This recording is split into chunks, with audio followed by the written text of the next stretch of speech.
Good morning. HR folks, I'm going to give you a little tough love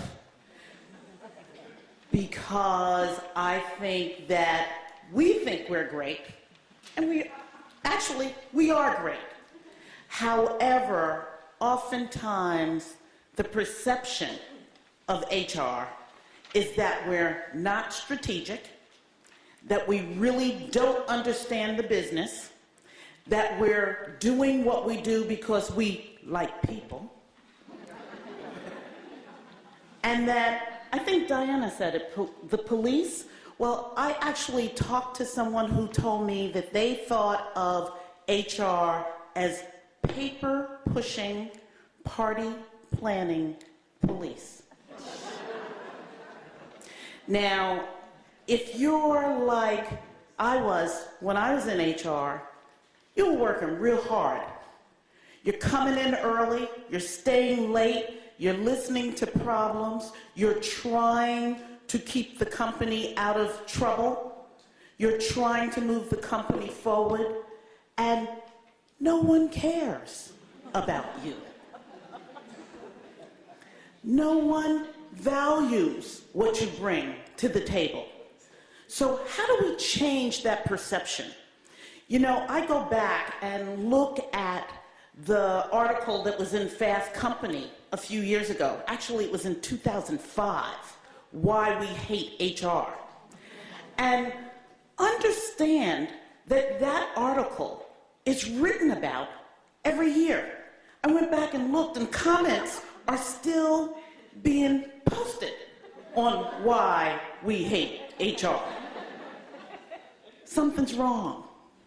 And maybe we need to work very hard at changing the perception rather than working so hard at those performance evaluation forms that no one wants to do anyway. So how do we do that? You know, 2010 can bring about a lot of change. The good news is things are changing all the time. And we have some opportunities now to make some changes, not just follow the changes, but lead the charge. We can do some things while everyone is so busy doing what they do to learn some of the things that are valued by the organization. You know, I talked to a couple of CEOs, and I actually asked them, and I'm going to challenge you to ask your CEO, what keeps you up at night? What troubles you? How might I help? In my handout, I asked a couple of questions, and I just want to go over a couple of them. Is your HR department invited to participate in strategic planning meetings? Now, you don't have to answer that to me, but just think about it. And if you're not being invited to the table, how might you change that? Are you in the know about events? Not the summer party events, the other events. Do they come to you when they're going to lay off or when they're just thinking about making some changes within the organization? Does your finance department make those critical decisions? Or are you involved in that? One that I love, what's the morale at your company? You know, I talk to HR people often, and they say, you know, morale is low. I say, what part do you play in that? You know, while we're talking about liking people, what part do we play? Are they thinking, you know, my HR department is protecting the organization and not really listening, not really paying attention? How many organizations are doing exit interviews and finding out who their top talent, where their top talent is going and why, and then doing something about it? You know, I've sat with HR departments that do exit interviews, if they even do exit interviews, and then they just get filed. Where's the strategy behind that? How many HR people really know the business? How many know who the competitors are? How many have really paid attention to the SWOT of your organization, the strengths, the weaknesses, the opportunities, the threats? And then do you know that for your competition? What does your competition do well? And how can you duplicate that? What does your competition do poorly? And how can you avoid doing that in the future?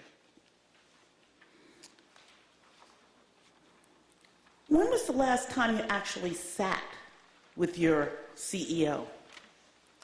And if you're paying attention, who does your CEO talk to often? Who do they value in the organization? And when's the last time you talked to those people? Because you want to know how they're thinking and then form your own decision. God forbid, form your own decision. Have a perspective on the business.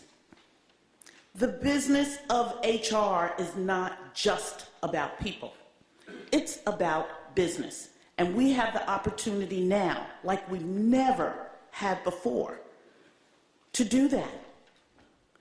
What are some of the problems that your organization is either facing right now or going to face? And how can you help solve that problem? What's the profitability going to be? You know, we oftentimes, and you hear this all the time, talk about the human capital being our best asset. And then nobody listens to what employees have to say. We're seen as not having the knowledge of the business to do anything about a problem. If you don't have your company on your Google alert, that's a problem. If you don't have your competitor on your Google alert, that's a problem. If you don't know someone that works at your competitor's organization, that's a problem.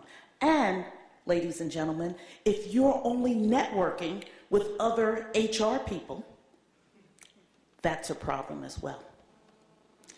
You know, one of the things or a couple of the things that the 5 o'clock club teaches us is that we need to do our 7 stories and our 40-year vision. And whether you're in transition or not, you should be doing that. If you haven't spent some time, and this is not, Kate, I'm not giving a sales speech, but if you have not paid attention to some of the things that you can do to advance yourself, why would I trust you to help advance my company? CEOs do think like that. And you need to start thinking that way too. Spend some time talking to CEOs. Spend some time talking to people who run organizations. You have an opinion, or should, that's a valuable one.